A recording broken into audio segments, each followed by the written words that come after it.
Assalomu alaykum hurmatli talabalar. Bugun ikkinchi chet tili italyan tili fanidan sizlar bilan preposizione, predlog mavzusini ko'rib chiqamiz.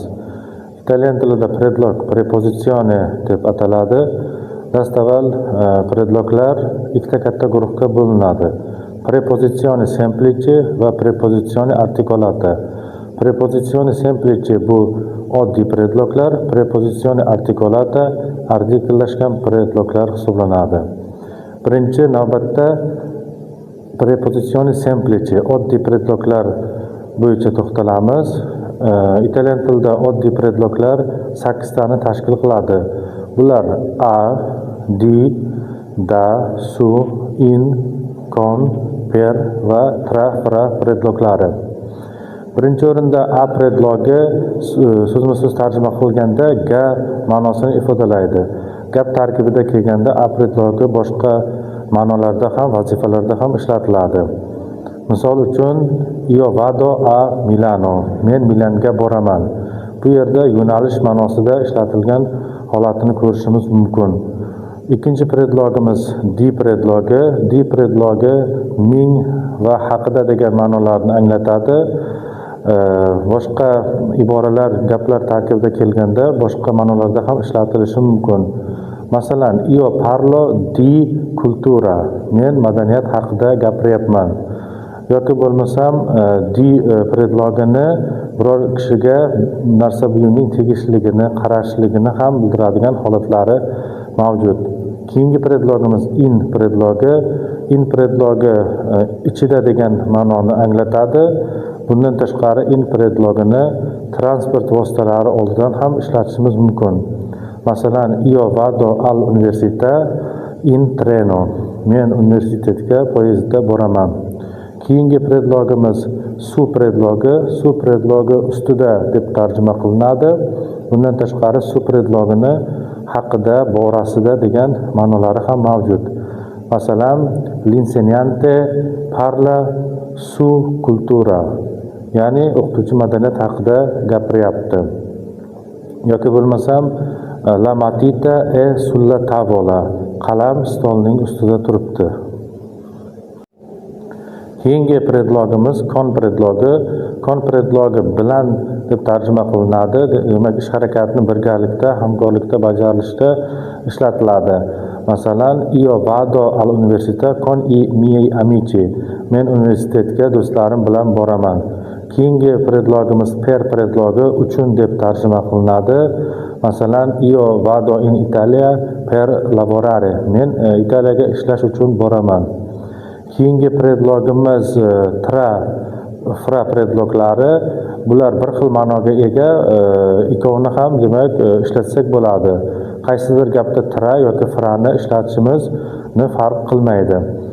Tra predlogi orasida, o'rtasida deb tarjima qilinadi. Bu odamlar o'rtasida, orasida, buyumlar yoki bino orasida ma'nolarida kelishi mumkin. Masalan, la farmacia si trova tra banca e la chiesa, ya'ni dorixona, cherkov va bank orasida joylashgan. Bundan tashqari biz yuqorida aytganimizdek, predloglarning ikkinchi katta turi mavjud, ya'ni preposizione articolata, artikellashgan predlog. Bu boshqa ko'plab tillarda mavjud bo'lmasligi mumkin, lekin italyan tilida predlog va artikelning birga qo'shilib kelishi holati mavjud. Bu 8 ta predlog ichida faqatgina 5 tasida kuzatiladi bu holat. Birinchisi a predlogiga artikellar qo'shilib kelganda birinchi shaklda al, keyin alla, keyin allo, al apostrof va ko'plik shakllariga ega bo'ladi. Buni biz aniq artikelni qachon ishlatadigan bo'lsak, xuddi shunday holatda ishlatishimiz mumkin.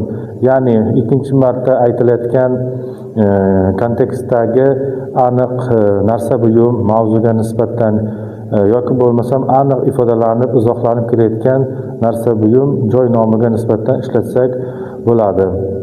Masalan, io vado alla mia casa. Men uyimga boraman. Bu yerda aniq mening uyim, ya'ni uyni aniq izohlab kelyapmiz. Shuning uchun a predlogiga la artikli qo'shilib, alla artikllashgan predlog ishlatish o'rinli bo'ladi. Keyingi predlogimiz di predlogiga artikllar qo'shilganda del, della, dello, del apostrof kabi shakllarga ega bo'ladi va bu shakllarni ko'plik formalari ham mavjud. Keyingi predlogimiz da predlogi. Da predlogiga artikllar qo'shilganda dal, dallo, dal apostrof, dalla kabi shakllarga ega bo'ladi. Keyingi predlogimiz in predlogiga artikllar qo'shilganda birmuncha o'zakda o'zgarish bo'ladi.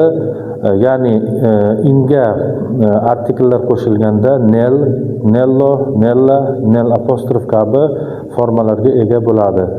Keyingi predlogimiz su predlogiga artikllar qo'shilib kelganda sul, sullo, sul apostrof, sulla kabi formalarga ega bo'ladi.